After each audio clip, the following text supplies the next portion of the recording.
Hello, hello! Hello, everybody! Welcome back to another stream. This will be our last stream this week.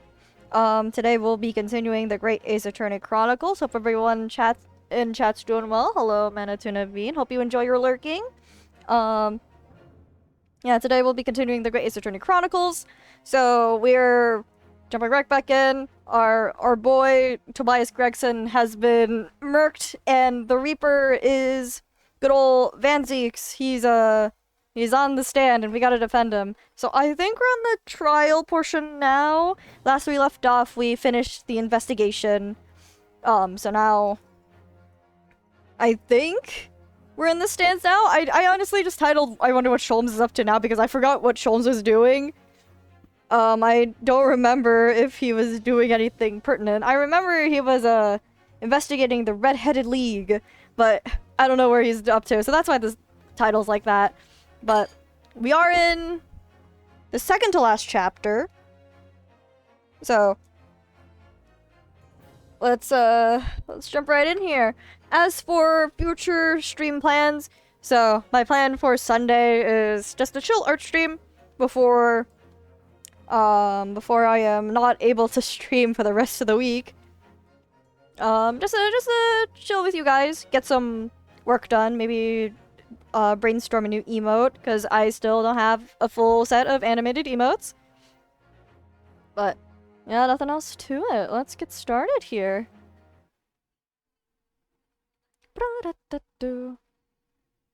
Alright, so yep, right here.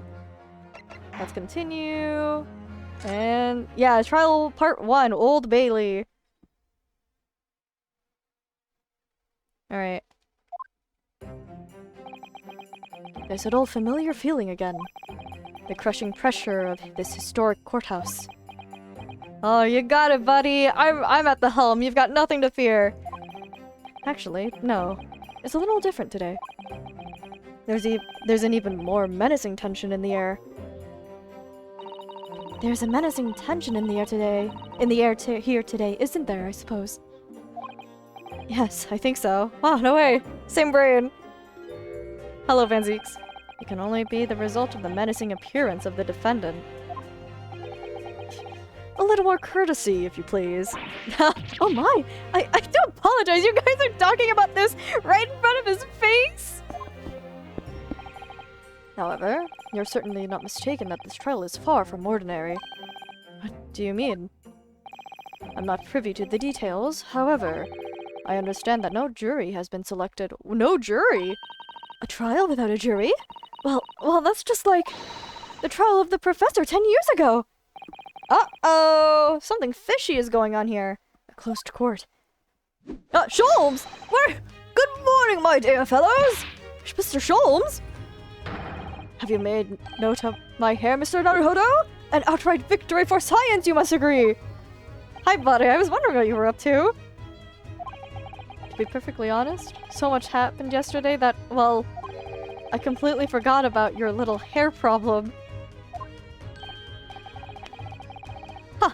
What to one man is a little hair problem is to another a day of drinking dubious potion after dubious potion.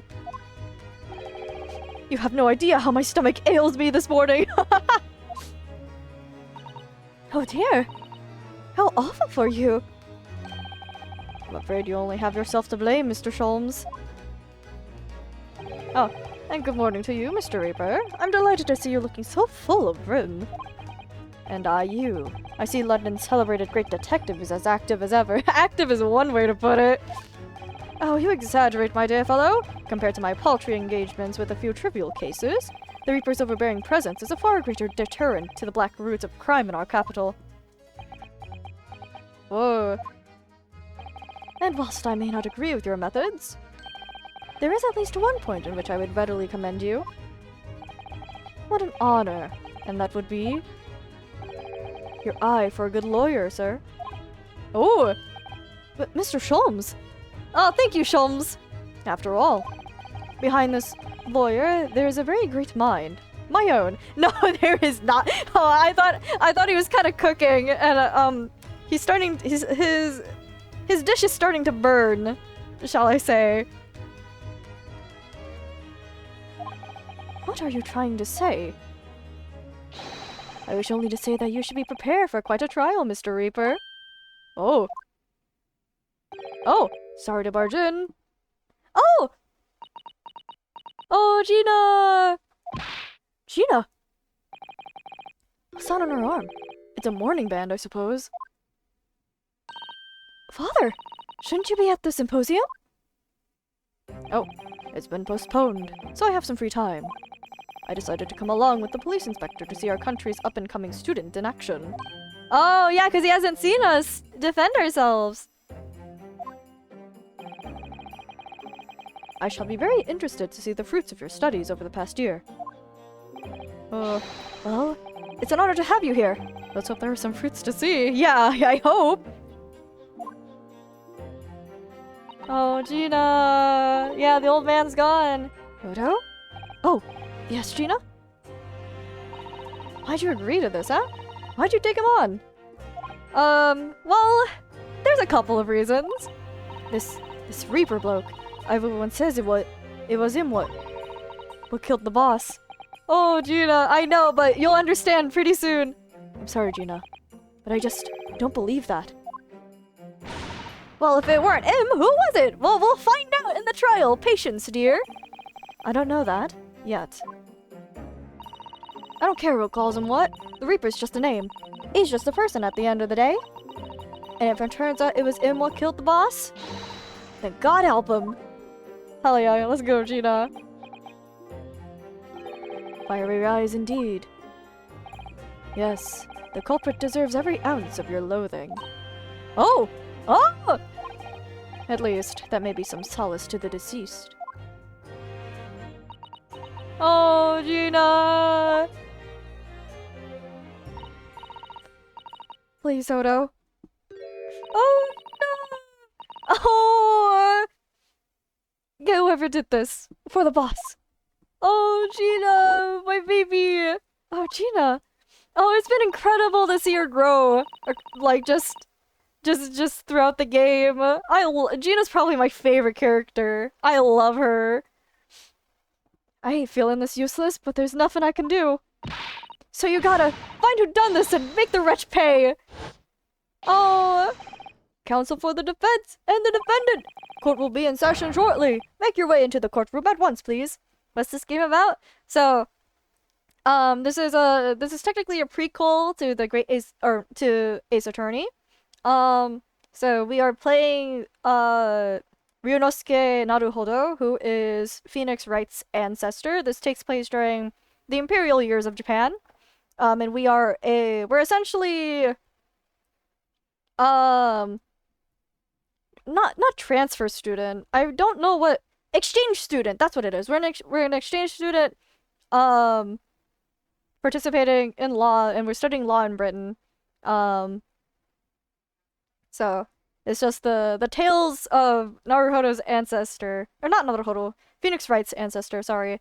Ryuichi Naruhodo is what he's called in Japanese.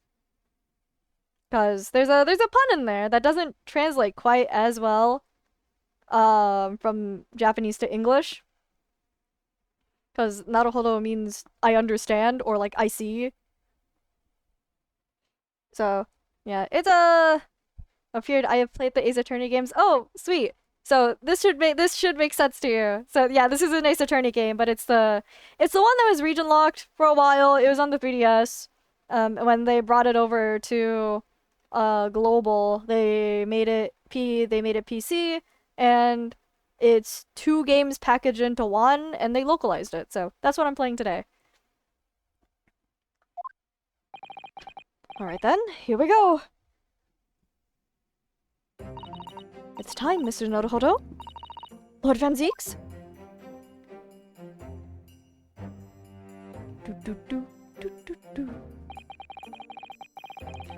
One who lost his treasured brother to a mass murderer. One who lost his treasured father in a foreign court of law. And one who lost the man who helped her escape destitution. All that misfortune, all that pain, on course to collide headlong in this trial. It's time to shine a light on all these dark events.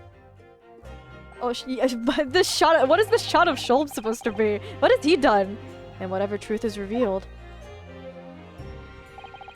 we're going to have to look it straight in the eye. There's an ominous shot of Sholmes when he is everything but ominous. 2nd November 1920 9:20 a.m. the Old Bailey courtroom. There we go. Oh, ominous! Oh, ominous! In the name of Her Majesty the Queen, I hereby declare this court to be in session. We are here to conduct the fair and just trial of the defendant, Barak Van Zieks. Counsels for the defense and prosecution, are you ready to begin? The defense is ready, my lord. The prosecution is more than ready. Oh, we don't have the katana! Oh, Kazuma-sama. I've been wishing to see you in court again for so long. It feels... But I never pictured it happening like this. I never thought I'd be facing you behind the prosecution's bench. The so-called Reaper of the Bailey has been a scourge like no other, undermining Her Majesty's justice system. Today, we must uncover the truth behind this scourge. In other words, this trial is going to be a lot more far-reaching than Inspector Gregson's murder. Uh-oh. Truths revealed by these proceedings may have unpredictable repercussions through the judiciary. Accordingly, they are to be conducted as a closed trial, with no members of the public present, by Her Majesty's direct orders.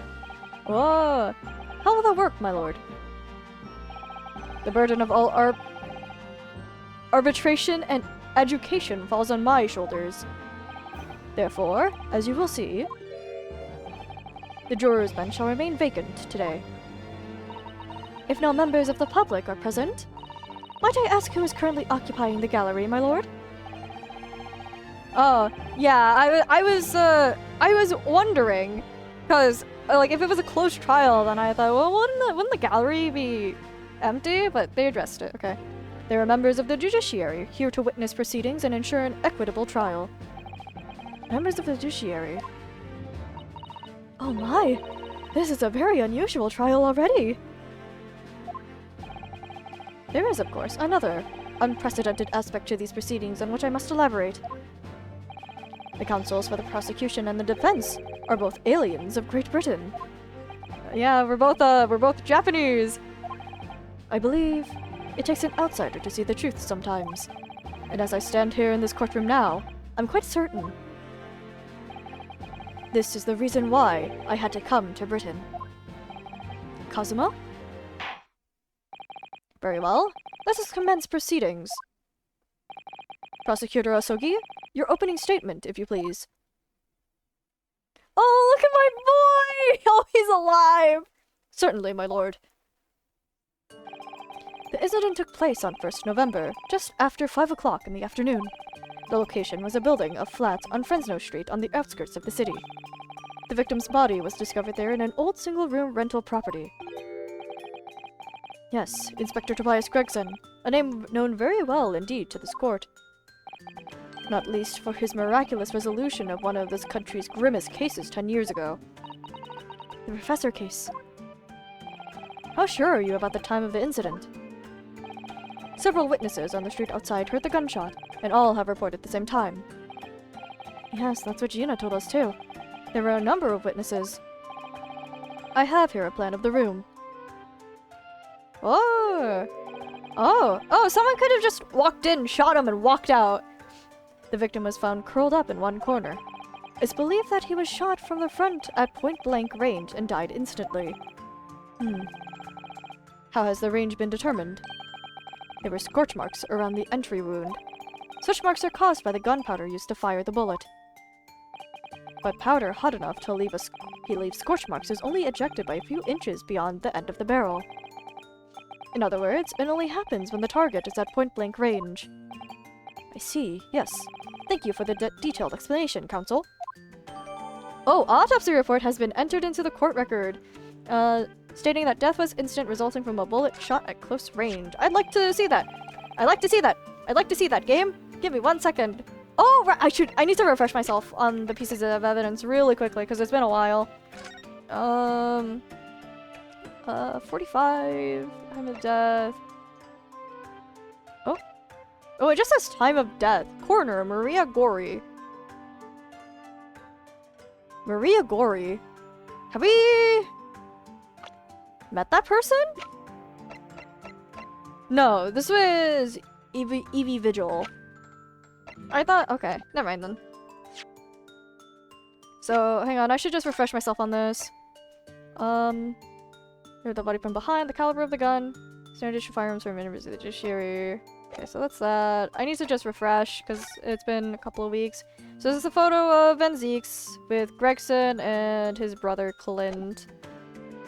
This is the scorched candle thing. It's scorched here because the bullet left and hit that. Is there anything else I need to assess on this? No, not really? Okay. Policeman figure. We found out that this extends into a key. Here's the gun.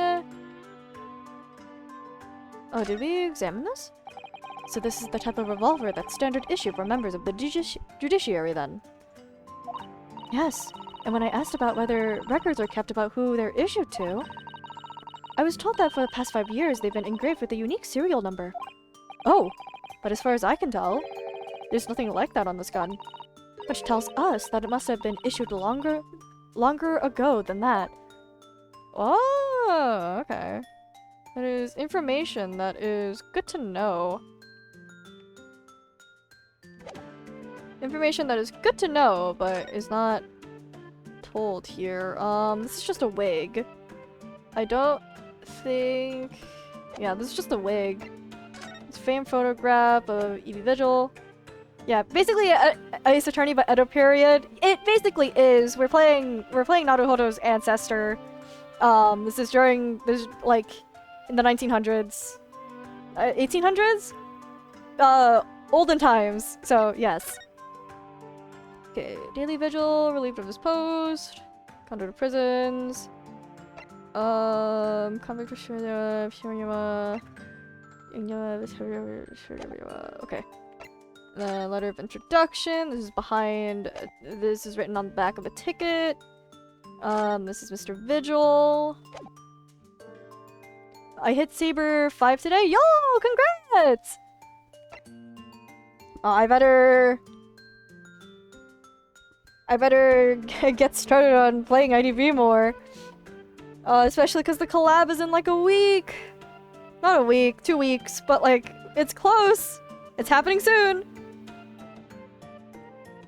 But yeah, no, yeah, congrats.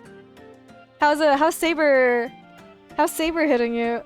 How's Saber hitting you? How's Saber treating you? Sorry. Okay, advertisement.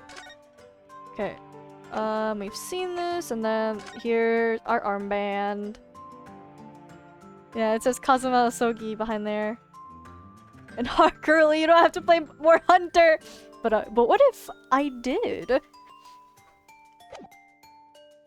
But it's been nice, mainly ties with Dream Wish. That's the best you could ask for. As long as you're not losing, that's the big thumbs up.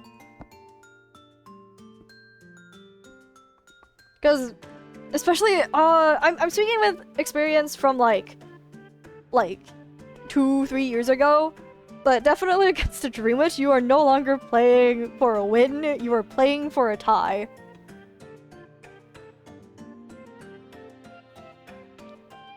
Because that's how strong Dream Witch is. Especially with people that know how to play her, like know the intricacies and stuff. Which is like, I could only aspire to be that level. But I hope that you keep on your Dream Witch adventures, because she's genuinely just an incredible character. I lost 2, one with bad ping and the other I chased a perf. Yeah, that'd do it.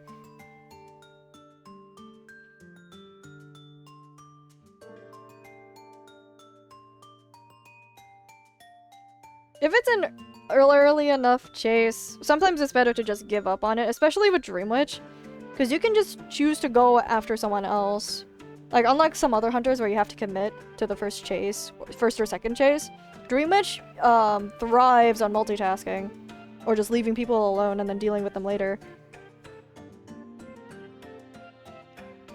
And she has insane map pressure. Even if she's not good at chasing, she has insane map pressure. You want to be able to use that to your advantage too. Sorry, I'm like giving unsolicited advice, but no, I'm excited to hear where Dream Witch takes you. She's just an incredible character. Alright. The murder weapon was found lying beside the victim. Have you managed to ascertain the owner of this firearm? No, my lord. Not conclusively. Bravo, Kazuma-sama! We're not trying to use the gun as evidence when its provenance can't be proven. Yes, haha. No, that's all good. Having a blast though? That's good. That's always good. Furthermore, my lord, as I've explained it, the revolver was fired at extremely close range. Do they have the epic objection scene in this game? They do, with accompanying music and everything. It's the beginning of the trial though, so not yet. We gotta wait. The bullet passed through the victim and struck the wall behind him. There's a candelabrum? There's a candelabrum mounted on that wall. And the tip of one of those candles in it was found to have been blown off by the projectile. We noticed that too, didn't we? Yes, that's right. Thank you for the thorough report, Counsel. The setting of the crime is clear to me. You will submit the plan of the crime scene as evidence, please. As you wish, my lord. Now, the crime scene floor plan has been entered into the court record.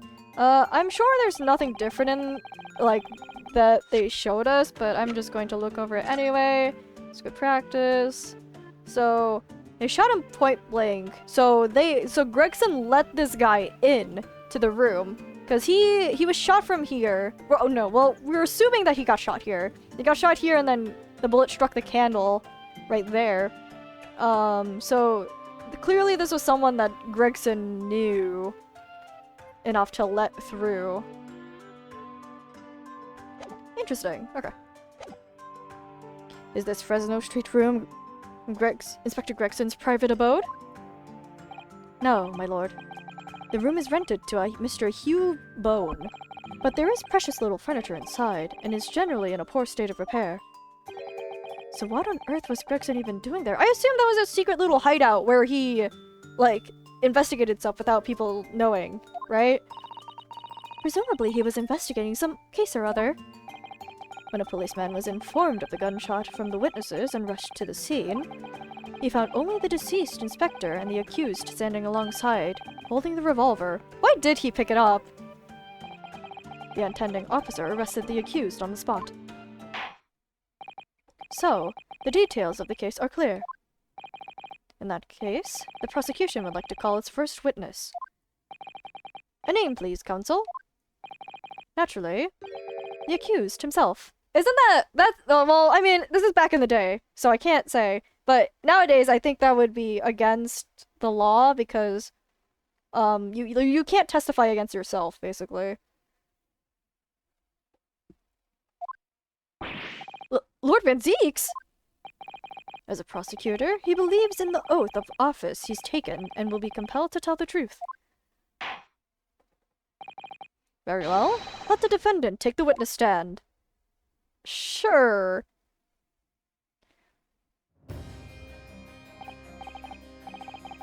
So, witness, state your name and occupation for the court.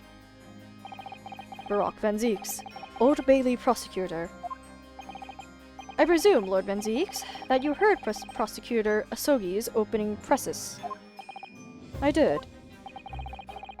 It is alleged that you were found at the scene of the crime, and that you were arrested by the arriving police officer. Can you confirm this? Yes, my lord. Then I'm sure the court would like to hear you explain some things away. Namely, why you were there in the room on Fresno Street at the time in question, and what exactly took place. I intend to explain away nothing. I will simply tell the truth. I must say, Lord Van Zieks, I never imagined this day would come. Or rather, I didn't want to imagine it would come. But since you became known as the Reaper, a part of me has been dreading it.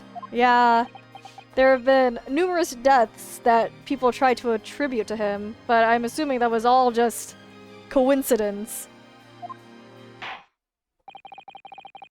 Your formal testimony, testimony, oh jeez, testimony then, witness.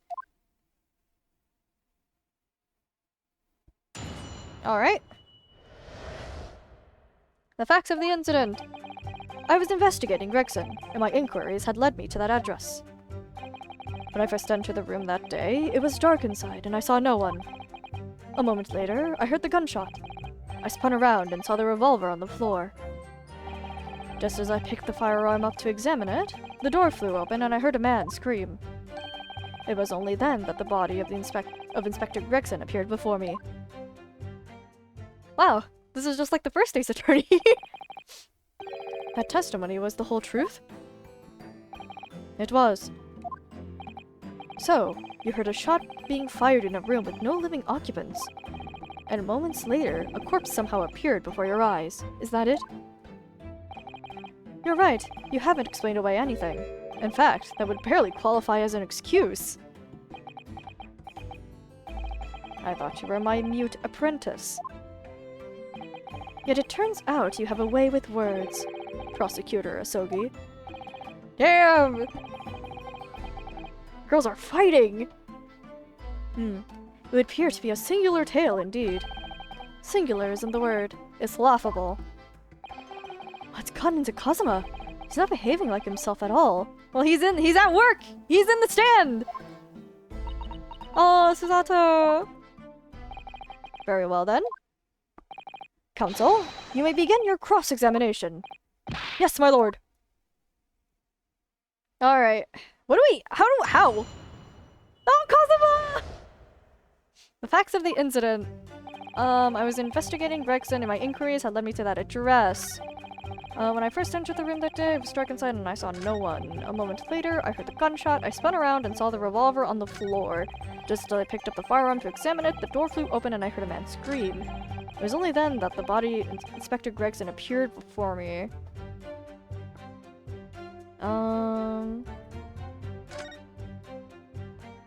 Okay. So, that's Lord Van Zieks' account. Do you have any thoughts, Mr. Naruhodo? Yes, mainly that it really doesn't ring true in all sorts of ways. Who fired the gun if there was no one else in there? How did the corpse just appear in front of him? So, you think Van Zieks is lying? I think he's lying by omniscient? He's lying by leaving things out. I don't think he's lying, but I don't think he's telling the whole truth either. No, I don't think that. I mean, if he was going to lie, I would expect him to have come up with a more credible story, wouldn't you? Yes, I completely agree. I think he genuinely doesn't know what really happened himself. So we must do what we can to fill in the gaps. Yes, first and foremost, we need more information. Alright, so press everything! Okay, Hold it! Alright, let's talk, Van Zieks. You were investigating the inspector. What on earth for? I'm not at liberty to say. Sorry?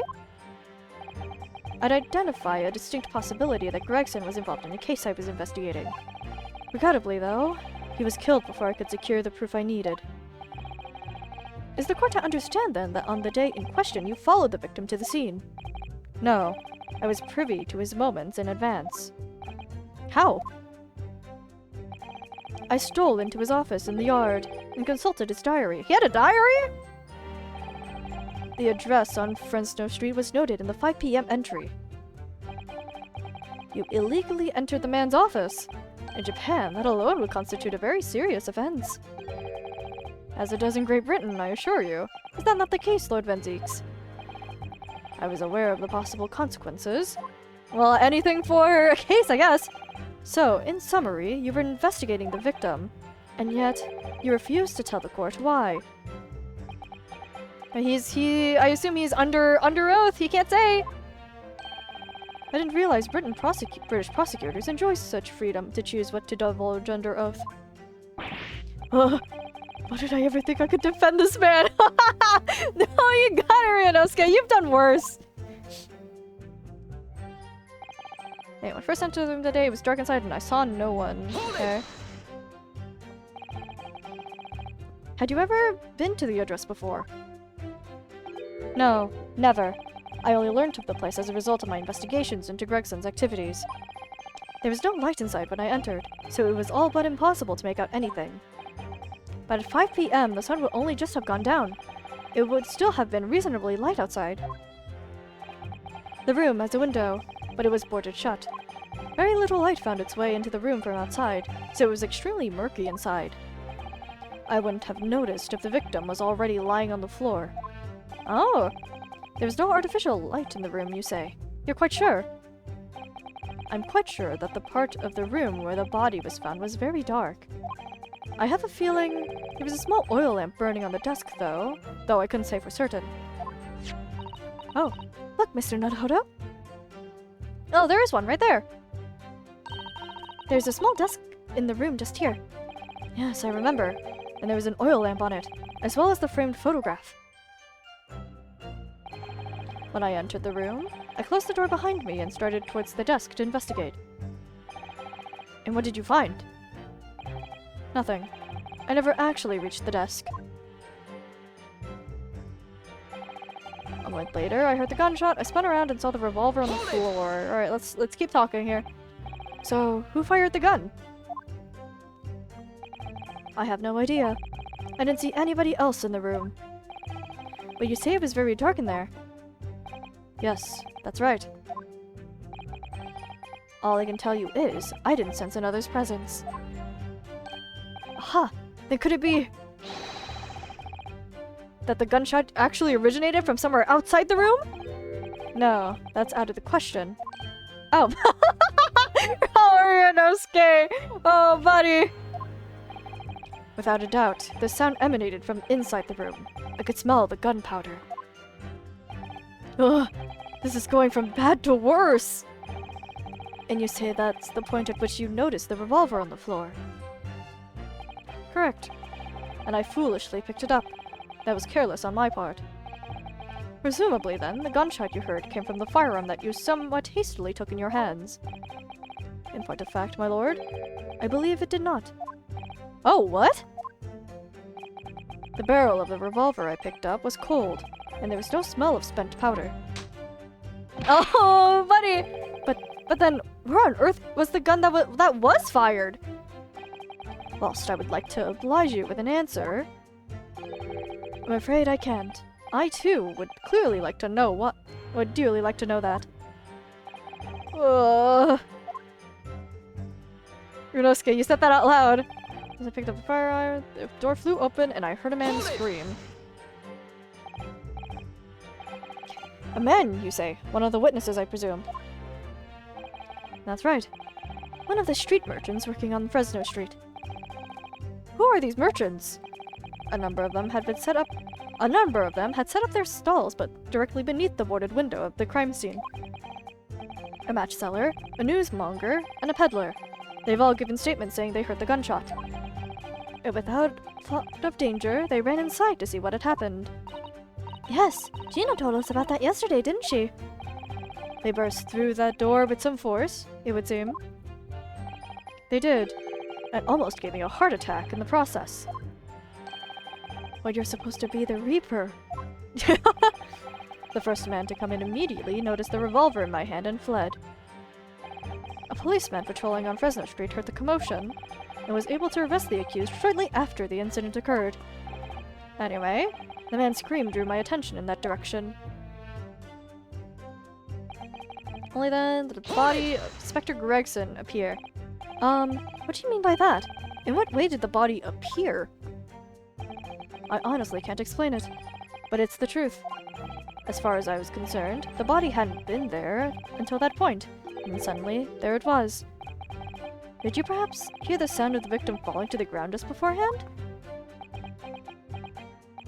At that moment, what I heard was the sound of the door flying open and the scream of the man who came in first. Sight first, nothing more. I see. After the man fled, I examined the body. I was stunned to find that it was Gregson. Most curious circumstances indeed. So, maybe he was probably like... Was he killed before, and then whoever it was just placed him there? That's why he didn't hear the body fall. And then the gunshot was to just divert attention. But how'd they get it inside? How'd they get the gunshot inside the room? Most curious circumstances indeed. How the inspector was killed, or how his body seemed to appear out of nowhere. I have no idea. Objection! A Sogi objection! Surely the court has heard enough. My lord, the cross-examination has clearly revealed that the accused, Barak van Zieks, is lying on multiple fronts. Oh, Asogi! What you got? What you got, Kazuma?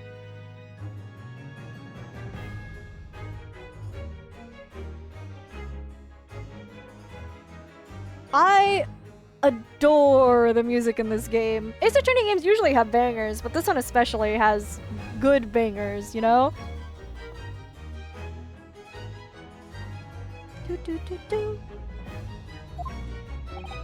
What is that supposed to mean? Goodness gracious, counsel. The defendant is lying, you say? In his testimony just now, he claims that he failed to notice the victim's body because the room was dark. That's correct. No. Oh, that's his leitmotif! Or not leitmotif, that's his theme. I don't know if I'd say a leitmotif, because it doesn't really reoccur. It's just the same track that plays. But that's his theme intermixed with this.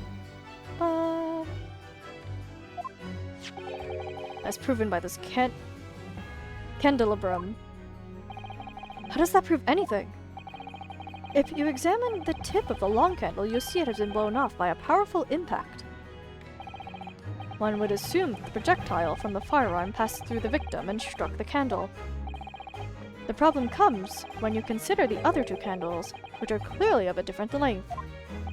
Well, maybe people have just been in there. It's not like that flame was lit while he was in the room. Yes, I can see that only the candle that appears to have been struck by the candle is long. We could reasonably expect someone to have lit all three candles together, which begs the question of why only one has ended up longer than the others. That must be because that particular candle was extinguished when the others are still burning. Ah! That's right. When the candle was hit by the bullet, it obviously went out. I don't know, that seems a little fishy to me. I feel like, what if the other candles were just burnt at a different time, you know? But the other two candles still would have been burning. So the fact is, the victim's body would have been illuminated by the light still thrown by the candelabrum. And the accused's claim that he couldn't see the body clearly contradicts those facts. But can you prove that the candle was... all three candles were burning at the time? I don't think you can. It's just that two of them coincidentally have the same height while the other one was unused. And now, to the next lie. There's more? The accused also claims never to have visited the scene of the crime before. That's the truth. In that almost empty room, the police discovered something very unusual. A board covered top to bottom in police documents and newspaper cuttings. Those are Gregson's, though. Yes, that's right. We saw it too. It goes without saying that the contents of the police documents cannot be divulged. However, they include a number of reports from various historical cases, the oldest of which was from 10 years ago. 10 years ago? This is starting to sound familiar. And there's a common thread linking all of the documents on that board. Indeed. What is that common thread, counsel? They all relate to cases prosecuted in court by Barak van Zieks. All of them! And furthermore, all those cases are ones in which the defendant was acquitted. Good lord! Interestingly, none of those defendants are alive today, because all of them have been sent to their graves by the Reaper. Oh! Oh no! In short, that dingy little room is the Reaper's secret hideout, and his base of operations. Oh, he's setting up what we have to disprove, somehow.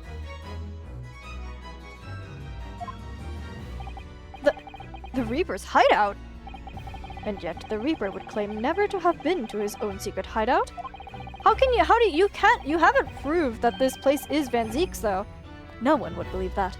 No, the truth is, we've been looking at this backwards. Backwards? Explain, Counsel! Inspector Gregson was investigating the identity of the Reaper. When he discovered the location of the man's secret hideout, he was killed. As I'm sure everyone can imagine, by the Reaper's hand. What? No, yeah, okay, so... But he doesn't have any proof to substantiate this. Order! Order! Order! Very well. I hereby state the current opinion of the court. Barak Van Zeeks is an outstanding prosecutor who has rendered great service to his country. However, it is with deep regret that I must concur with Prosecutor Osogi's contention that the defendant's testimony exhibits a number of stark inconsistencies with the known facts. All I have done is state the truth as I know it. Kazuma's done a brilliant job as ever. He's drawing on his experience as a defense attorney to build his prosecution case. And it's formidable. Counsel, you will submit the board that you just showed the court as evidence. I believe it to be fundamental in establishing the facts surrounding the Reaper's existence. Thank you, my lord. Oh, the notice board has been entered into the court record. I'm going to check that immediately. Alright, give me 1 second, buddy. Oh, what's this? Oh, he shook behind. Oh, what's this? Mr. Naruhodo, look! Oh, yes, it's a smudge of some kind. In fact, it looks just like a handprint. And the color, that's blood, isn't it? Oh dear, how disturbing.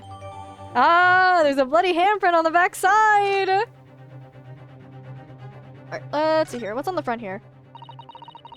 There are details of a whole raft of cases dating back to years on here, aren't there? This paper from 10 years ago is browning with age. Look! Out of interest, the most recent things appear to be this newspaper cutting here. Oh, it's the same red-headed league advertisement that Mr. Sholmes had picked out. And do you remember? There's a red hairpiece at the scene too. Was Inspector Gregson an exponent of the red-headed league then? Alright. So the most important part was this this handprint. Nothing else on the board. Okay. And now, the prosecution would like to call new witnesses to the stand. Witnesses who saw events unfold on the day in question. They were mentioned in the previous testimony too, if you remember. Yes, the street sellers who heard the gunshot and went running into the room. Alright. Very well. Lead the witnesses in. The defendant may step down from the witness stand. Certainly, my lord. Bowing out with grace. Oh! Wait, isn't that the taxi driver? So, witnesses, state your names and occupations for the court. Oh, look at this guy. Names? We don't use names. Far too fancy for the likes of us. We're just free and easy. Sell what we like, live where we want to live. I give them all a vacant stare as they walk down Fresno and spin a few words into a verse for them. Would I be right in assuming that all three of you make your living by selling wares on the street? Heh, everyone calls me gossip! I sell jaunty little tidbits to pacifize, you know? Jaunty little tidbits? Got an absolute smash for you, sir. Right up your ginnel it is. 6 pence the price, and not a penny less! I don't think we have that money. Wait, you're actually trying to sell it to me now? Oh, come on, sir. Don't tell me you're not interested. Try the man. Give him the money and see what it is. Pay the man. Counsel, judge, no! Alright, 6 pence it is. You won't regret it, sir. Now got your listening ears on? Just between us, a young couple on Slate Street had just have twins. But that's it. That's the gossip. Oh, what do you... is that it? No, that's not it. It's gossip, innit? It wants to spread. But that bit's up to you and your mouth, of course. I got more, you know. Want another juicy one? 6 pence apiece it is, if you're curious. I am curious, yes, about what's going on just under that fat bottom lip of yours. Namely, that unusual bruise or whatever it is that's poking out from under your collar. What about the next witnesses, then? What name do you go by, and what do you sell? Me? I'm Venus. That's what everyone calls me. Funny, innit? Oh, she sells firecrackers! I sell these lovely little fireworks to all the local school kids. What? Why do you have that lit? 6 pence a pop! What do you say? Why did you light it? Okay. You weren't exaggerating with little. Do they actually sell? Oh yeah! The second years can't get enough of my Venus firecrackers. Especially when I tell them that if they get 100, they could blow up the school. Aha! Well, advertisement at its best, I guess. Not the most savory of ideas, young lady. What do you say then, eh? Wanna part with 6 pence for a pop? Wait, what? You want me to buy one? Oh, Ryunosuke is gonna be broke by the end of this trial. Tell you what, I'll let you in on a little secret. If you get 100 of them, you could blow up the whole courtroom. Try the woman. Give her the money and see if she's right. Pay the woman, counsel. No, I'm not doing this again. All right. I'll buy one. What did you? Oh, lovely stuff. Right then, this is something a bit extra just for you. Oh, the Venus special. Only 600 pence. 600? It's 100 of my regular fireworks. Nothing little about that, is it? Oh, I see. Instead, it wasn't a gunshot. It was a firecracker.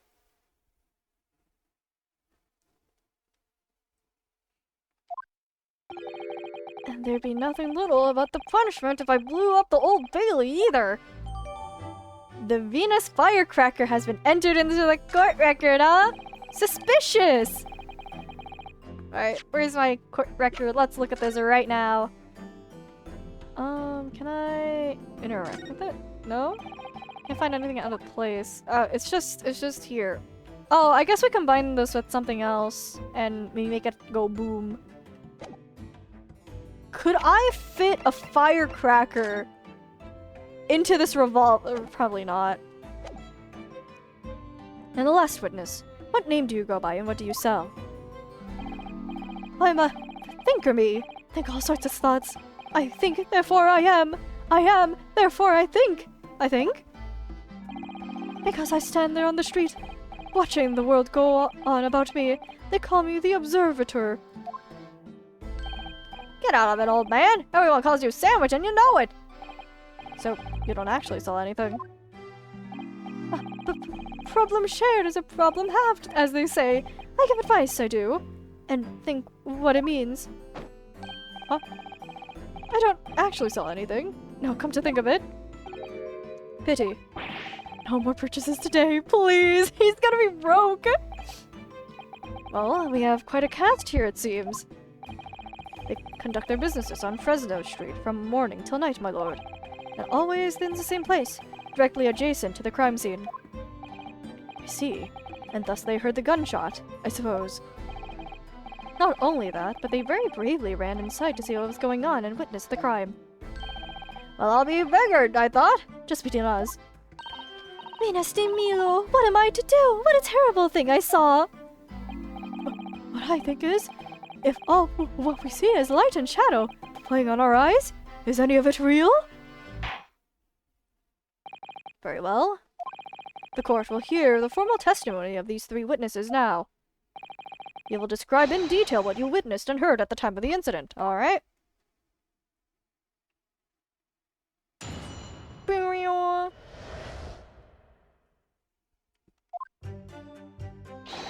We saw the whole thing from start to finish, we did! Everything from the moment they went in the building. You've got a bruise on your like, neck. Oh! It was less than a minute after the Reaper had got inside that we all heard the Big Bang. Seems to me that quick to talk is quick to walk. Gossip couldn't wait to go and see what had happened. I ran into the room and there he was, the Reaper, gun in hand, standing over the dead body. I was scared after death, me, so I ran off to find a copper. She's cute. I like the Little Red Riding Hood lady. If these witnesses were there the whole day and saw everything, who did they see going inside the building? Only the victim, Inspector Gregson, and the accused, Brock Van Zeeks. I've seen pictures of the Reaper in the paper. I know what he looks like. And just between us, folks love stories like this. I've made myself a tidy sum already. Wait, the room is just one of several flats in the building. Someone from another flat could have done it. All those flats on Fresno Street are unoccupied.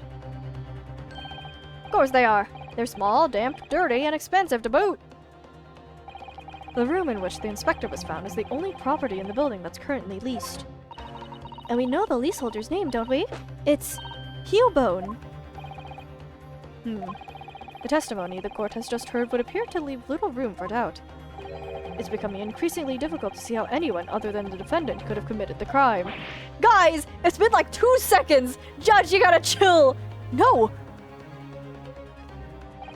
Thank you for your candor, my lord. Counsel for the defense, you may proceed to cross-examine the witness. Yes, my lord.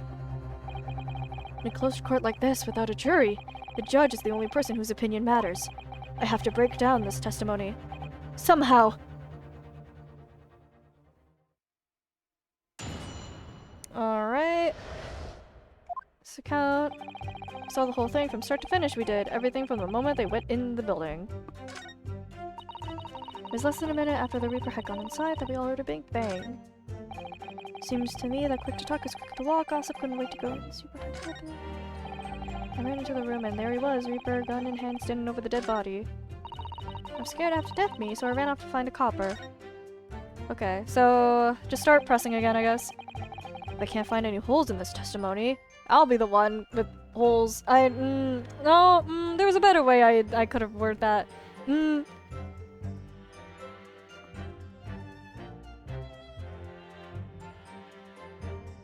Well, if I can't find any holes, I'll just have to make them. I'm afraid the judge will give a ruling of guilty, Mr. Naruhodo. The truth is, though, their combined testimony is fairly damning. Unfortunately, there don't seem to be any obvious problems with their statements, do there? Still, if Lord Van Zeeks really is innocent, then I'm almost certain that we'll find something in there that doesn't quite add up. You don't think that one of these three could be the true culprit, do you? I don't think it's any one of these three. I don't know, but what I do know is that there is more to this case that has yet to be brought to light. Alright, just start pressing. When you say they, who do you mean exactly? Inspector Gregson and the defendant, Lord Van Zeeks? I suppose so. Legs of us don't know the names of the high and mighty. But I'll tell you one thing. It was the old Reaper that went in last. That's for sure and certain. Just behind Inspector Gregson. Did they arrive at the same time as each other? No, not at all. The first fella must have gone inside a good 15 minutes before we heard the gunshot. The victim arrived 15 minutes before? Are you sure about that? Am I sure? Am I sure? Doesn't seem likely that I've forgotten a fella with bright red hair like that, does it? Yeah, his hair was really red. Really were red, weren't it? Better than my flaming fireworks even. That fiery red mop's still burnt on the inside of my eyelids. It is. Wait a minute. You're saying the man was a redhead? Well, yeah, he's wearing the ring. Were you listening, chum? Aye, he was a redhead. And he had a big trunk with him as well. But Inspector Gregson's hair isn't red. Not by any stretch of the imagination. Seems likely that the person you saw wasn't in fact Inspector Gregson at all, but some other third party. Oh, Asogi. No, I hate to break it to you, but the witnesses are correct. What? Oh, there he is! Just have a look at this photograph of the victim taken at the scene. Oh, Gregson. Yes, that's Inspector Gregson, alright. And he was wearing a wig. That's why we found it there. And a red hairpiece. Ah! Of course! We saw one on the floor when we investigated the scene, didn't we? I still refuse to believe Inspector Gregson wore a hairpiece, though. So then why on earth would he have been wearing something like that? He was trying to find out about the Red-Headed League! The color does seem to suit the man, one might say. The photograph will be submitted as evidence, please, Counsel. Photograph, alright, thank you. Let's see here. I'm supposed to be carrying... Okay, yep, that's him.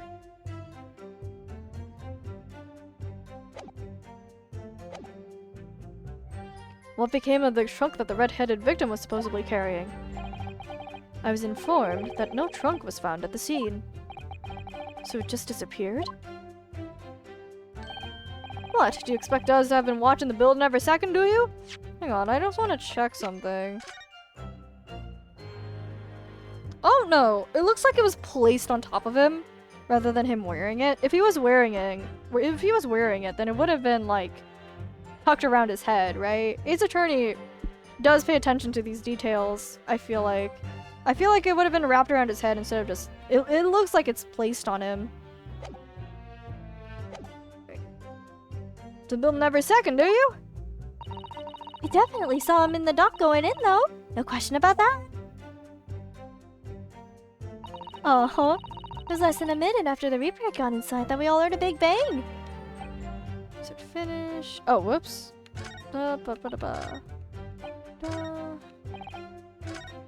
Okay, no, yeah, let's just do... Okay.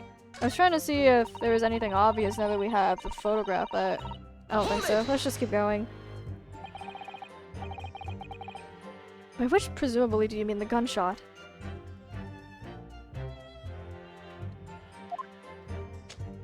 Oh.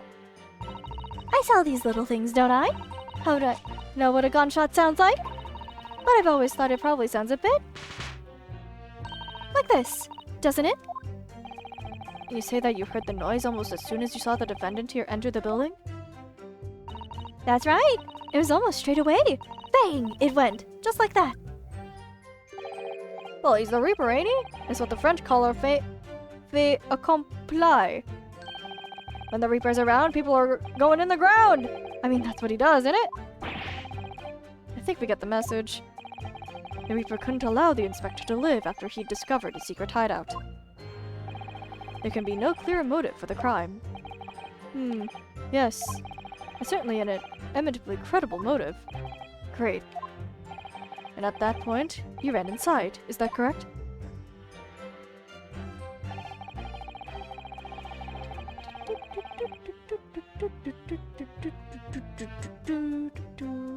Okay. Seems to me that Gossip couldn't wait to go and see what had happened. Hold it! So, when Gossip ran to see what had happened, did you go too? Oh, me? I'm a bit hampered, see?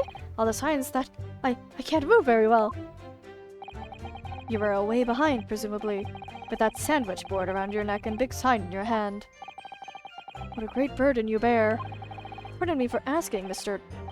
Sandwich, but is it possible you and I have met before? Oh, I'm not anybody, me. The signs are what make me who I am now. I sign, therefore I am. Oh, poor guy. Probably quit his, trolley business, I think, after what happened. So, you weren't employed as an omnibus driver just under a year ago, then?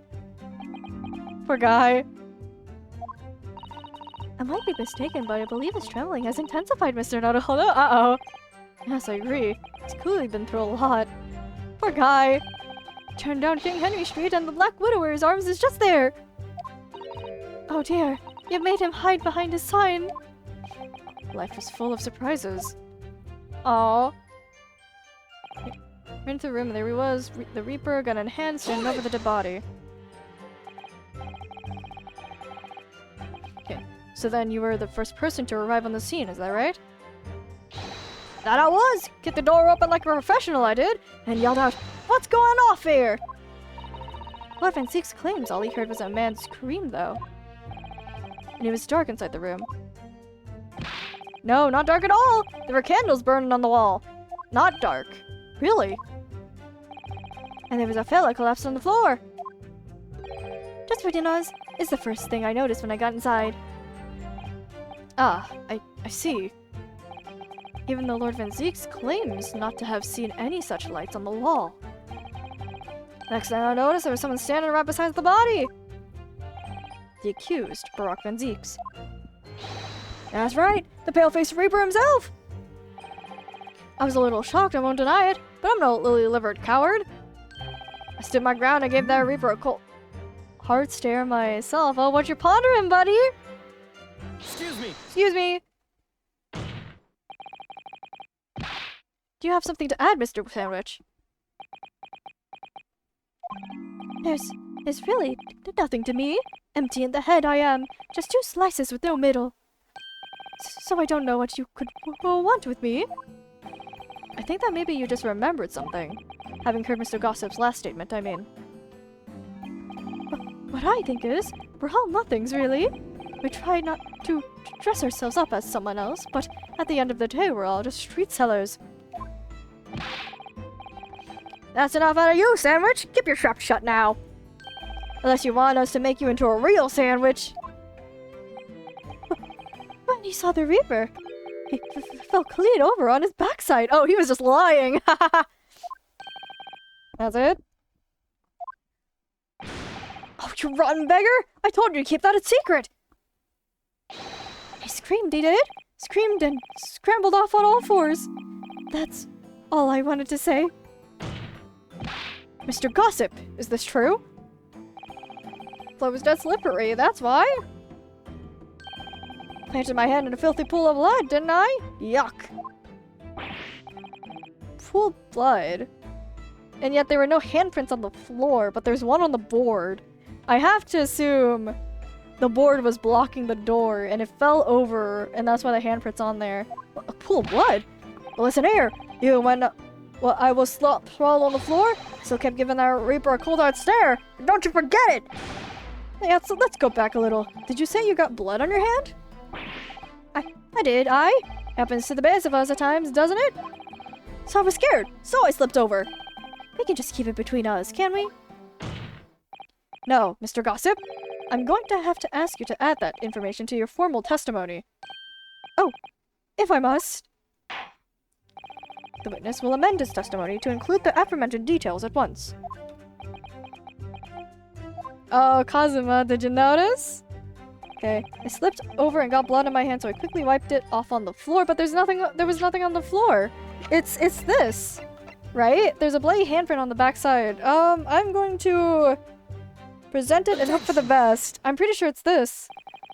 So you wiped off the blood from your hand on the floor of the room? Are you quite sure about that? Well, but what else do you expect me to have done, eh? Does it really matter? Objection. The police found no such handprint on the floor during their investigation. What exactly is the defense asserting? Objection. Oh. If you listen, you'll find out, Prosecutor Asogi. Yeah, he's talking back. Kazuma's like, huh? He's talking back? Crazy. What happened to you, Ryunosuke? Certainly, there was no bloody handprint found on the floor. What are you trying to say? There was a handprint and blood left very clearly at the scene. On the back of this notice board. Ah, yes, indeed. Indisputably a handprint in the distinctive color of blood. Aye, you're dead right! That's my right hand! I'd know it anywhere! Thank you for confirming!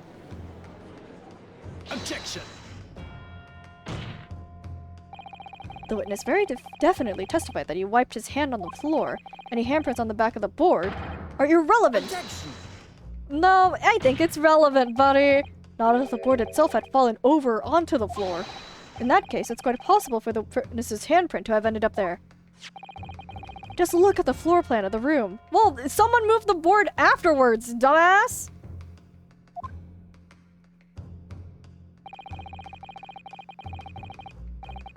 The notice board was in the opposite corner of the room to the victim, and in an upright position.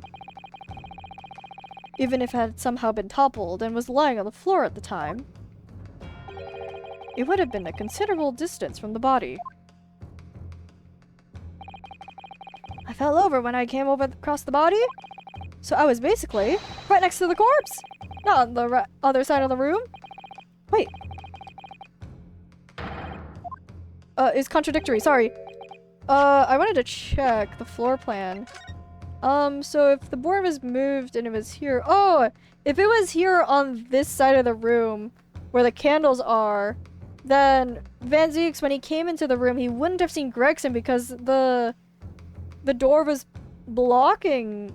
The board was blocking his body, so of course he wouldn't have seen it, because it was behind the board.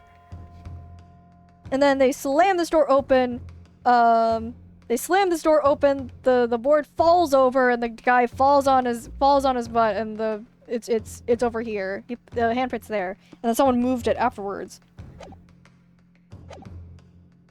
Yes, it is. Oh! There's a very definite contradiction here, for which there must be a reason. I take it as that you formulated a proper hypothesis, Counsel. Regarding this apparent discrepancy between the witness's account of the handprint found at the scene. I have, my lord.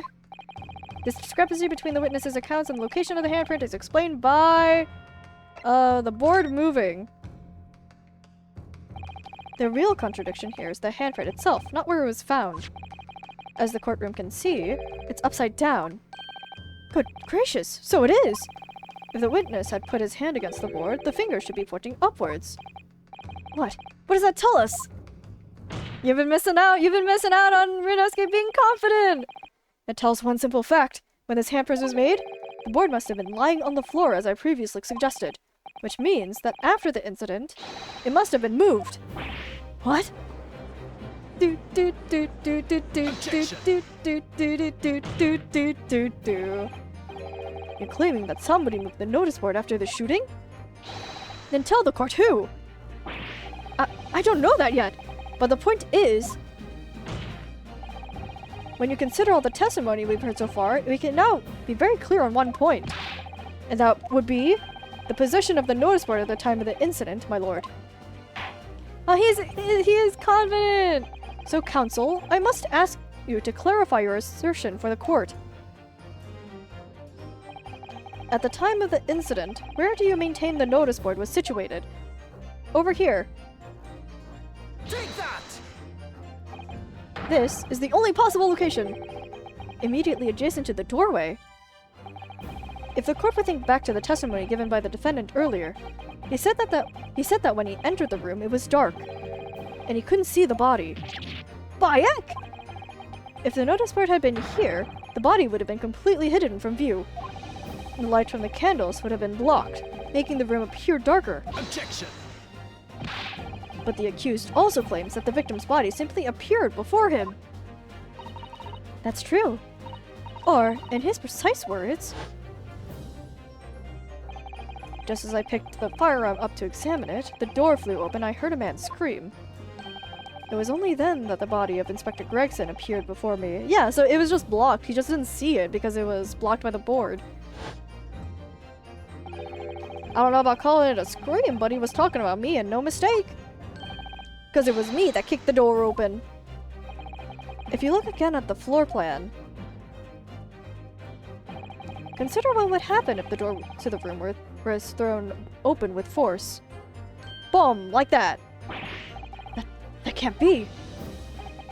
The door struck the notice board, knocking it over, and making the victim's body visible. Good gracious! My client has told nothing but the truth. He has simply described what he saw. Take that, Kazuma! That was really attractive, but take that, Kazuma! Order! Order! Counsel, how has this not come to light before now? After the incident, somebody must have righted the board and moved it. Yeah, back over there. Into the position where the police, myself, and my colleague saw it when investigating the room. Witness! What have you say for yourself? What? Me, my lord? You and your fellows were there at the scene before anyone else. It goes without saying that you must know something about the position of the notice board. The witnesses in the stand will testify again. You will each explain exactly what you did upon arriving at the scene of the crime. Stop looking over your glasses at me! I get the message! I like this guy! Alright. I don't know anything about that there notice board. I just swept my hand on it, that's all. Well, don't look at me. I haven't a clue about it. I was doing business with some second years at the time. I don't know anything about anything. I'm just a bystander, me. Just a sign at the crossroads alive. It was that Reaper, I bet. He's got a face that screams bored. I can't see how this changes anything anyway. The detective still died when we heard the gunshot. Are you sure?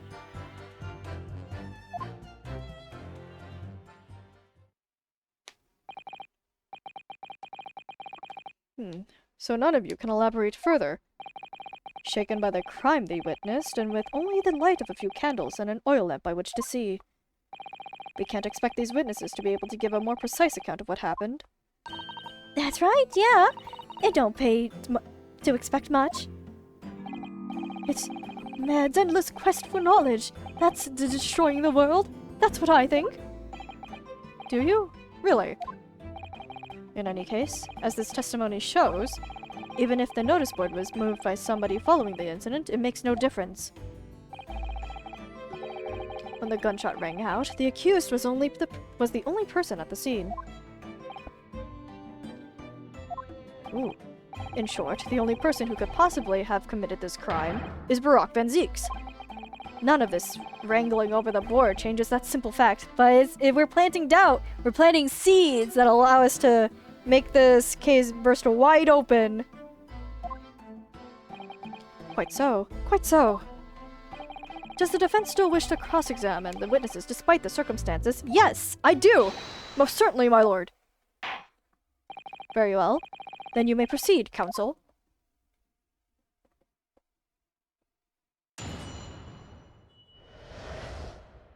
Okay, the mystery of the moving board. I don't know anything about that there notice board, I just swept my hand on it, that's all. Okay, I think that I don't have to press this, that's pretty complete. Like me, I haven't got a clue about it. I was doing business with some second years at the time. Didn't you say you ran to the room with him? I think you're lying. Okay. You are lying, I think. I'm going to press you. Hold it! When you say you were doing business with them, you mean you were selling them fireworks? Yeah, what else? There's their priory school just around the corner, see? Those cheeky little so-and-sos have got a plan to blow their school to Kingdom Come. Huh. So I've been telling on them, letting the teachers know what they're up to. Oh, you have? Yeah, wouldn't want anyone to get hurt, so I'll let the school know the kids are playing with dodgy toys. Then, praise the Lord, the teachers take all the fireworks off them. And then, praise the Lord again, the kids all come back to me to buy more. Everyone's happy, see? Oh, she's just spreading misinformation to get the kids to buy from her more. What a racket. Of course, and sometimes the teachers give me a little bonus to thank me for letting them know. It's a busy old life, selling explosives. Yo, why are you selling them? Venus is a guileful goddess indeed. Well, telling barefaced lies is kind of my thing, really. She just threw them! Well, I'm ever so good at it, and someone reacted again. Hi, Mr. Sandwich, you have a lot to say about your fellow testimony givers here. Something wrong, Mr. Sandwich? If I said it was, we could just leave it at that? Would that be the end of it? No, please elaborate. No. Did Miss Venus's statement just now bring something to mind, perchance? Perhaps? Did you say perchance or perhaps? Oh god. Philosophical thoughts? Deep philosophical thoughts? Let's say there was a great liar. And that great liar said, without batting an eye, telling barefaced lies is kind of my thing. I'm ever so good at it. Would those words of hers be a lie too? Or the truth? In which case, she's not a liar. Oh, it's a hellish paradox, that one, don't you think? Uh-huh. I'm not entirely sure, to be honest, but it seems to me they're suggesting Miss Venus has been lying, are you? Oh, she has! Oh, she has! How ominous! What are you on about, old man? Trying to cause trouble, are you? Keep on like that, Oh, the big ones! and I'll wrap your whole body in firecrackers and set them off. That'll give you something to tremble about. You have a startlingly disturbing mind behind that sweet and innocent face, young lady. So, Miss Venus has lied in her testimony. Is that what you're saying, Mr. Sandwich?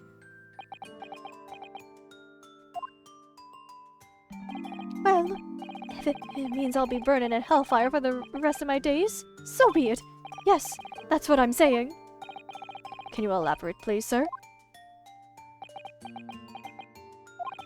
Old Blabbermouth here headed for the room where the gunshot seemed to come from. But there was someone else who crept up the stairs behind him, too. That's right. That rotten liar over there. Heh. Yeah, you were lying.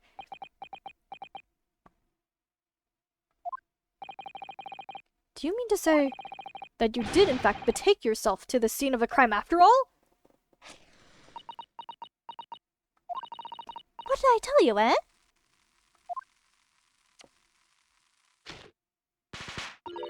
I said I was too good at telling them barefaced lies, didn't I? Yes, you mentioned it. Well, That revelation rocked the whole courtroom, didn't it? Who knew firecrackers packed such a punch? So you did indeed visit the scene of the crime, did you, young lady? Good grief! well, now that you come to mention it, I suppose perhaps, I did clearly remember climbing the stairs to the room, yeah. Did you put out that match before you threw it to the floor? Either you clearly remember it or you don't. Well, I shall consider a fitting punishment for this perjurous act later. For the time being, you will immediately amend your testimony to reflect the truth. Oh yes, my lord, of course. Alright, what you got? Maybe I did sneak along behind gossip and have a little peek to the room where it happened. Hold it! That is so vague! Tell me more! Make a habit of lying, do you, Miss Venus? Well, I suppose so. I don't really know, to be fair. If you want my advice, though, I take everything I say with a big pinch of salt. So, yes. Alright. But you did in fact go into the room where the victim was killed on the day in question, didn't you? Oh, please, as if I would. I can't think of anything more terrifying. The truth, please. Well, alright, just a bit then. I mean, a girl my age is curious about stuff, you know? Did you touch anything at the scene? Oh, please, as if I would. I mean, there was a dead body on the floor. The truth, please. Well, alright, just a bit then. I had a look to see if there was anything I could sell. So I did give the place a once over, but it was nothing to outright about. Right. Now, I hesitate to ask, but you didn't move the notice board by any chance, did you? Oh, please, as if I would touch anything like that. Just a few bits of loose change is all I add. The truth, please. Well, alright then, I thought there might be something worth having underneath it. So I blasted the flippin' thing. Sorry, flip the blasted thing. She did move it then! You're telling us that you did move that board? Oh, I love how expressive Kazuma is. Oh, man. I think that's about, didn't it? You daft barn pot! I don't believe it. The girl doesn't think. So, did you find anything then? Something that you might have taken, perhaps? To sell? Oh, please, I should be so lucky. Yeah, Kazuma, me too. The truth now. I might have found this old pocket watch under the notice board, I suppose. But a junk like this can't be worth much if you ask. Ah! Oh! Gina, so it was you, was it? You're the one who took it. Gina! Young lady, may I remind you where you are? That watch there. That was a present to Inspector Gregson from the yard! For a big case he solved 10 years ago! The professor case, no doubt. The boss used it to wind up every evening without fail when he was waiting for his grub to come at the pub. I see. I swiped it off him once and blimey was he upset. He gave me a right earful. He said he hadn't missed a day in the last 10 years polishing it and winding it. It meant the world to him, that watch did. Possibly not the best thing to go diving for then. It's not all that though. I took it to JB's that night and asked how much it was worth, but the old dealer wouldn't touch it. Wouldn't give me a penny for it, said it wasn't working. Knocked it about. Worthless, he called it. Ah! I knew I should have lifted it.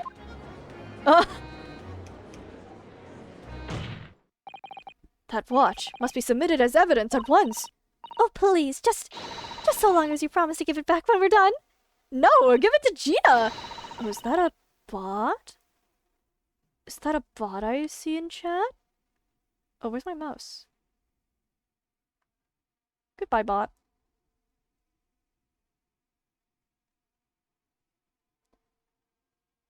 Alright, sorry. Gotta bring my tabs back up.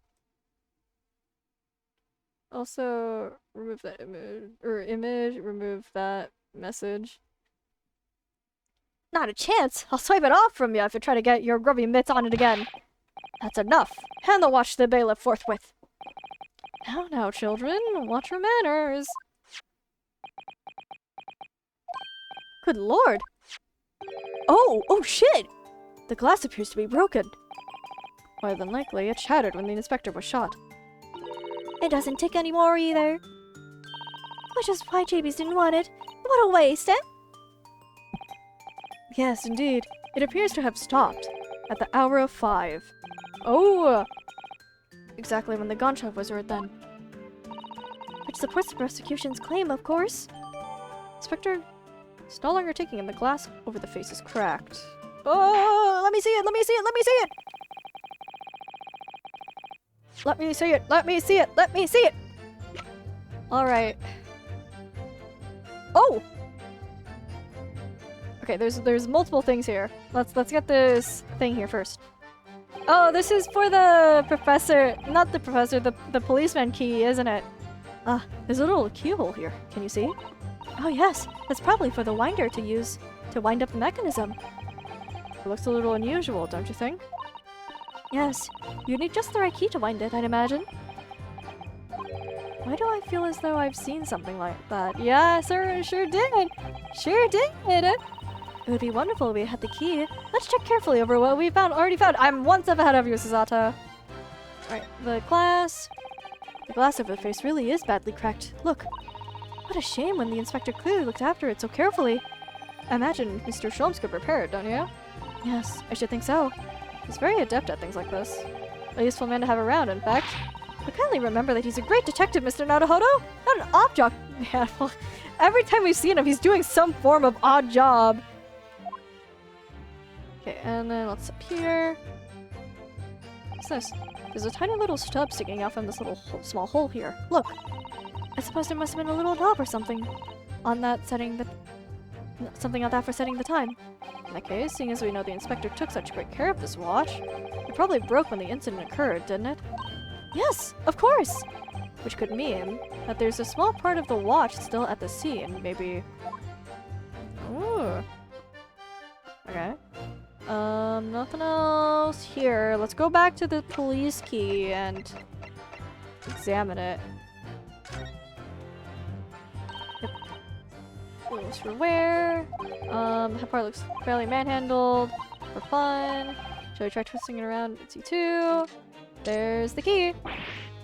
What's that? It's tiny though. It can be a key for the door, not that size. What's it for wondering?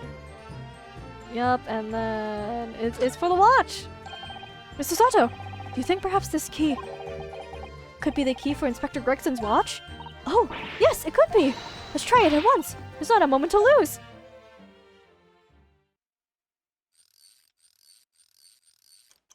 Oh, there it goes! I knew it! A perfect fit! And look! The inspector's watch has started going again! So it has obviously just been not wound up, that's all. What is it, Mrs. Otto? Well, If the watch isn't actually broken after all, I have a feeling it could have profound implications. She's deep in thought now. Perhaps I'd better start thinking deeply too. There we go. Having wound it up, it started ticking again. Alright, well, that's the watch then. If I were to inspect it now, would it be ticking? It wouldn't. Okay, it's stuck like that.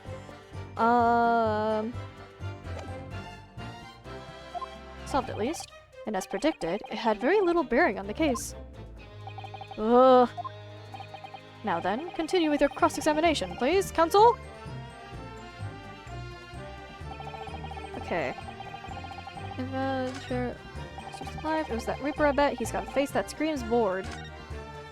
I can't see how this changes anything anyway. The detective still died when we heard the gunshot. Yeah, it's not broken.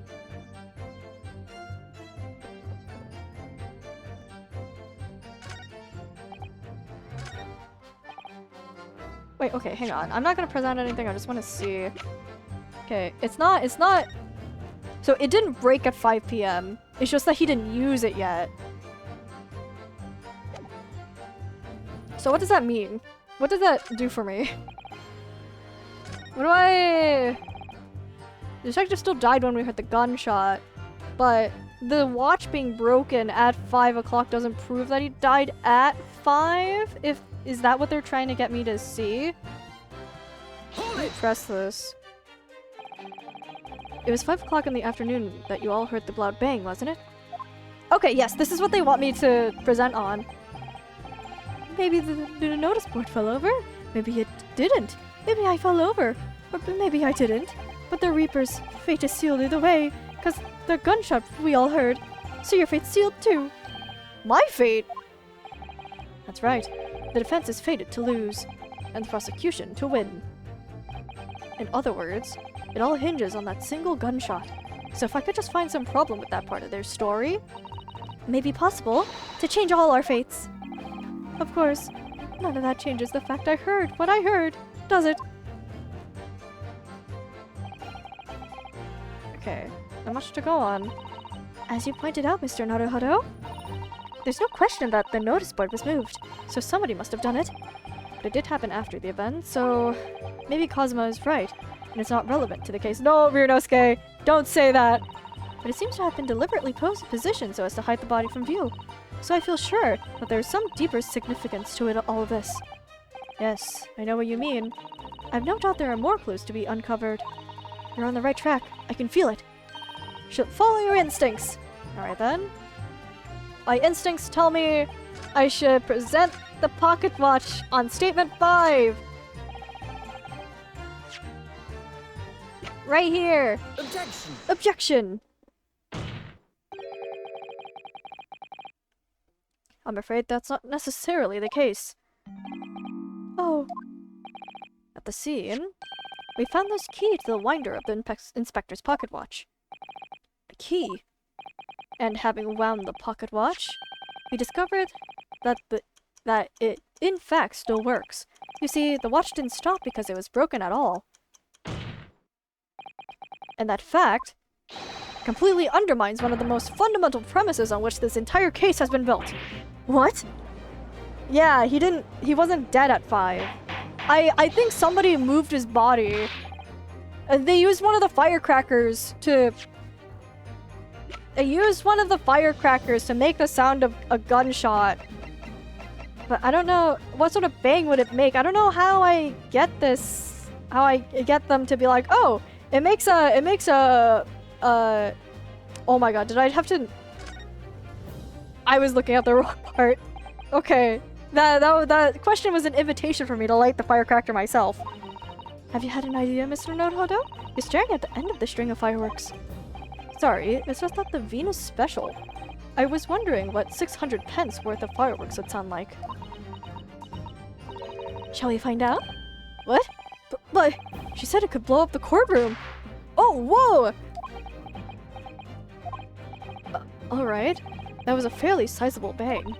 My ears are still ringing, Mr. Naruhodo. It sounded almost exactly like... Ah, it goes off like a gunshot. Okay, that's what I was supposed to see. Okay, so I think someone blew up a firecracker at the same time as Van Ziek's entering the room. Someone let go of a firecracker. Oh, that would mean... Hang on, would that mean that this is actually from a firecracker?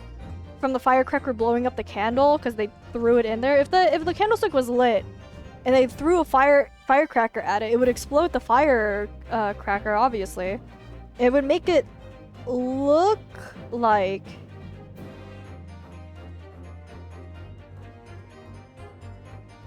It was thrown at it. Maybe. But Council! The watch was stopped at almost exactly 5 o'clock! Yeah, which is just when we heard the gunshot. It is! Exactly the hour! The time that was showing on the watch tells us nothing other than when it was wound down. It's merely a coincidence that it happened to be at 5 o'clock. Objection! Even if that's true, the 3 witnesses here all heard the gunshot at 5 o'clock. So that's obviously when this crime had committed. No, that doesn't hold. Why not? Recall what Inspector Lestrade said only moments ago. The boss used to wind it up every evening without fail when he was waiting for his grub to come at the pub. He said he hadn't missed a day in the last 10 years, polishing it and winding it. It meant the world to him, that watch did. The victim was in the habit of winding his watch once a day, in the evening. We can reasonably assume, therefore, that he wound the timepiece on the evening before he died as well. Yes, that would be entirely reasonable. But if that's the case, you wouldn't expect the watch to have completely wound down by 5 o'clock the following day. Oh, How do you explain it then? Oh, he never wound it. He never got the chance to. In summary, the evening before the day of the incident, when the gunshot rang out in that room, the inspector was already unable to wind his watch. You can't mean... What would stop a man winding his watch if he's been in the habit of winding it every single evening for the 10 years? The obvious answer is that he was already dead. Ooh, it's ramping up! Order! Council, that is a most extraordinary claim! Objection! Extraordinary isn't the word. It's absurd! You claim that he was already dead the night before. Do you really think that Scotland Yard's coroner would have overlooked something like that? Well, on that subject, there is something rather surprising. There's actually an omission in the coroner's report. Oh, right, yeah, I saw that too. It just said time of death. The time of death is not noted. That's right. Wait a minute. You're forgetting that my legs went from under me when I kicked the door in. What do you mean? Like I said, I planted my hand in a dirty gray puddle of blood. Yes. So the victim's blood hadn't dried. It was fresh. He catches on fast, doesn't he? Objection! Oh, Phoenix! Oh my god! Wow, Phoenix Wright himself! The Phoenix Wright Zero, thank you for the follow! Hello! Welcome to the stream. Hope you've been doing good. We're just going through Great Ace Attorney Chronicles. Oh god, where's my mouse? There it is. My mouse is in the habit of turning itself off when I'm not using it. Okay. Objection! Oh shit, I was not paying attention, whoops! He's saying learned and friend! You've learned too much from Van Ziek's. Always could have been there. Afterwards, a fresh blood could before a moving spotter. After, does my learned friend think that fresh blood is available on every street corner? Oh, well, it needn't necessarily have been human blood, of course. Oh, we've been told previously that Scotland Yard has no way to identify blood as human. Ah, the problem is currently being researched. At present, you are correct. It is beyond our abilities. So then, a chicken's blood could have been used, for example. It's certainly a possibility that wasn't in the inspector's blood at all. Oh, that it wasn't the inspector's blood at all. Objection! But the gunshot was heard at 5 o'clock that afternoon. That's beyond question. Is it though? Well, we've heard something else in this courtroom that sounds like a gunshot. Given that the time of death of the victim has already been called into question, isn't it beyond the realms of possibility that what these witnesses heard wasn't a gunshot at all? Oh, it isn't beyond reason. Oh please, what are you trying to say? Yous lot knows what we heard, and it was a loud bang that came from that there room. Now you listen here! A street seller's ears are his livelihood. Why do you have? Why do you have that? I don't doubt your ears, sir, but all you can state with certainty is that you heard a noise. Eh? Explain yourself then, counsel. A noise that sounds like a gunshot could have been made with a firecracker. Take that! Something like this. The culprit could have set off one of these to fake a gunshot. Good gracious! The very fireworks that are sold by the witness? Now hold on a minute! Are you saying I did it? My pretty little firecrackers only make little pops anyway. See? No, well, you have the Venus Special. Not 100 of them together. The Venus Special that you sell for 600 pennies sounds like this. Ow. As the court can now attest, it sounds very much like a gunshot, in fact. You're trying to suggest that somebody set one of those fireworks off at the scene? I'm suggesting that somebody knew the defendant was in the room at 5 that day and sought to implicate him by creating a sound like a gunshot for these peddlers on Fresno Street to hear. Objection! Oh. But even the accused himself has testified that he saw no one else in the room at the time. Well, someone could have peered in and just tossed one in there. Whether it was a gun or firecracker, the only person present to cause that bang was Barack Van Zeeks. Well, a whiff of a match and my firecrackers go pop. See? It's why people like them. Well, a little irrelevant here right now. I fear for your fingers, young lady. Objection! Recently, during my time here in Britain, I've learned of a useful invention indeed. Something called a time bomb. Good heavens, a bomb? Yeah, from the last case. Yes, a device that allows you to blow up whatever you like, whenever you like. Mr. Naruhodo, I worry that your unfortunate phrasing there may have led to yet another international incident. No, wait! It's the whenever you like part that's important. A timed device. Yes, exactly! A timed device! Something of that nature could have been planted at the scene. A device that was able to produce the sound of a gunshot long after the culprit had left. The candles! Your extravagant claim will have to be substantiated with evidence, counsel. What proof do you have to suggest that it says in any way that a time device could have been employed? The candle! The one with the top of it blown off! Take that! As the court already discussed, the tip of one of the candles in this candelabrum had been blown off. Indeed, because it was struck by the bullet, which presumably passed through the victim. No, it was blown off by the firecracker! I don't think that's possible, my lord. Not possible? Why? Because of the scorching. There are gunpowder scorch marks clearly visible on the broken candle. There are? Goodness, yes! But is it not the case that there was also scorching on the victim around the bullet entry wound? That's right, there was. But as we heard earlier, scorching like that only occurs when the target is at very close range, a matter of centimeters from the gun. Yeah, so how did the candle blow up with the marks if Brexton wasn't, directly under it? It had to have been the firecracker. Aha! Which means that the scorching on the candle can't possibly be the result of a gunshot. So you're suggesting it came from the fireworks? How could that be, eh? The fact that there's such a visible scorching on the candle suggests that the fireworks must have been right next to it when they exploded. Or to put it another way, the candle and firecrackers were joined together. Oh, like that! The culprit somehow attached the firecrackers at a point part way down the candle. After the killer had left the scene, the candle slowly burned down along with the other two. And it blew up, until eventually it ignited the fuse of the firecrackers, generating a loud bang. Yep, we got it, huh? And that is how these three witnesses came to believe they'd heard a gunshot at 5 o'clock.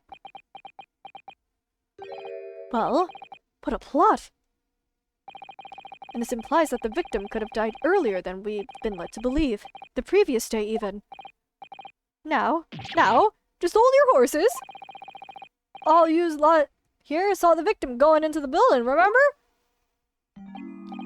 I couldn't forget that flame-colored hair even if I wanted to. The person you saw entering the building wasn't the victim at all. Consider this.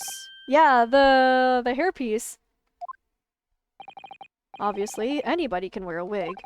So the person that these witnesses saw entering the building 15 minutes before the incident occurred could easily have been someone else entirely wearing the red hairpiece. Someone else? Do you mean to say... It was the same person who contrived the firecracker trick. In other words, Inspector Gregson's killer. Oh.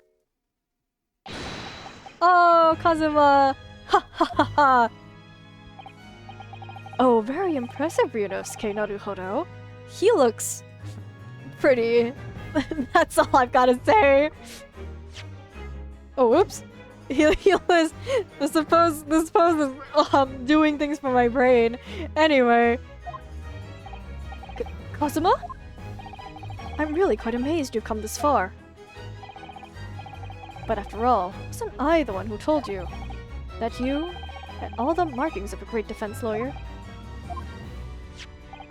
I also noted the lack of a time of death in this report. A strong omission. But as far as I'm concerned, this whole country's justice system leaves a lot to be desired.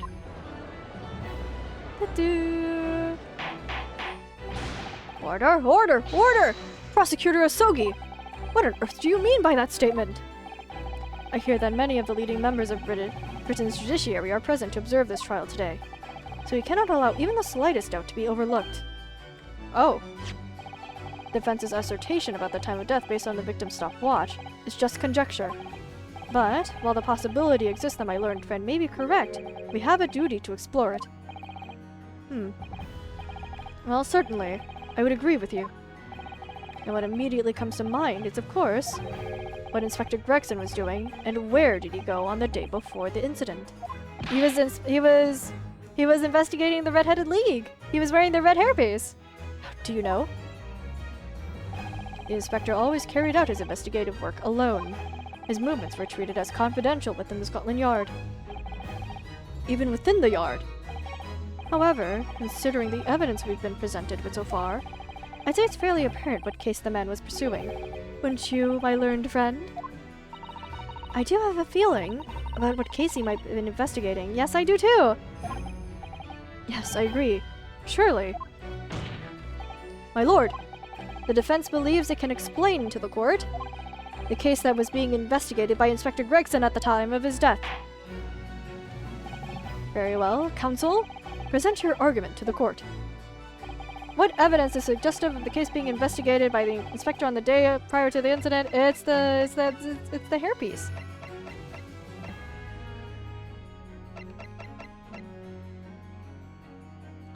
Right here. Take that! I believe this red hairpiece points to the answer. We might assume it was part of a disguise needed to carry out an undercover investigation. Surely not. Such a brightly colored hairpiece would only serve to make the inspector more noticeable. Not if everyone else was brightly red-haired. Where's Phoenix Wright? He's not born yet. This is his great-great-great-great-great-grandfather. He's not alive yet at the point of this game. This is during the Edo period. So this is Phoenix Wright's great-great-great-great-grandfather. Yes, that's quite true. It would definitely have made him stand out in a crowd. Except, that is, in a crowd of gentlemen from the Red-Headed League. The Red-Headed League? So, you'd already worked it out. Well, yeah, you're the one that put me on this! We got Unk on the screen, yeah, we do! What on earth is all this about? Is there such an extraordinary league of gentlemen? The Red-Headed League is currently under investigation for a grand deception. A deception of what nature, Council? They've been targeting red-headed men across all of London and tricking them out of small sums of money. 2 men were arrested for the misdemeanor only yesterday, in fact. My lord, the defense calls for those 2 men to be summoned at once! In case if you're wondering, yes, Edgeworth's ancestor, I would like to believe, is also here, even though there isn't really any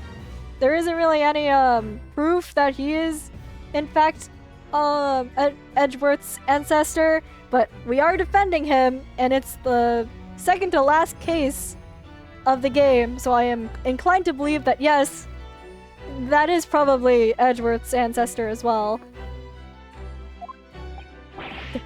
2 redheads? I think this is the only game I haven't played. Ooh, well, you better get to it.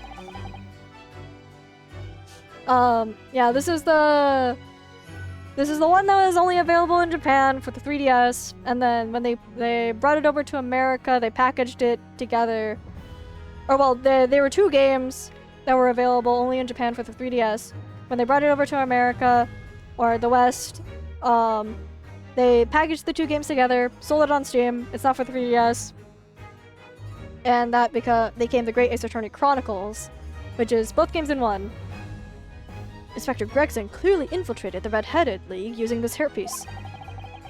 So it's very likely that he had direct contact with these criminals.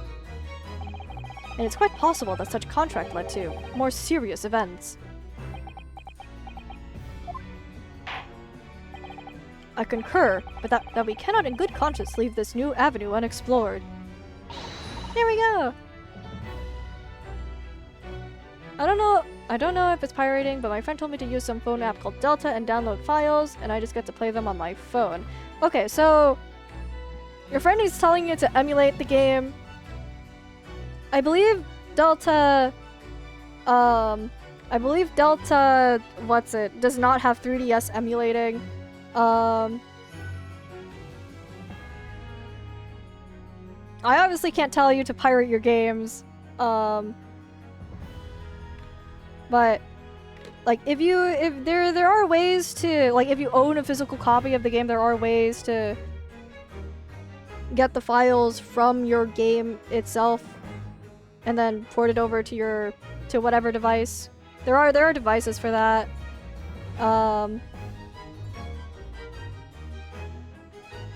That I know of.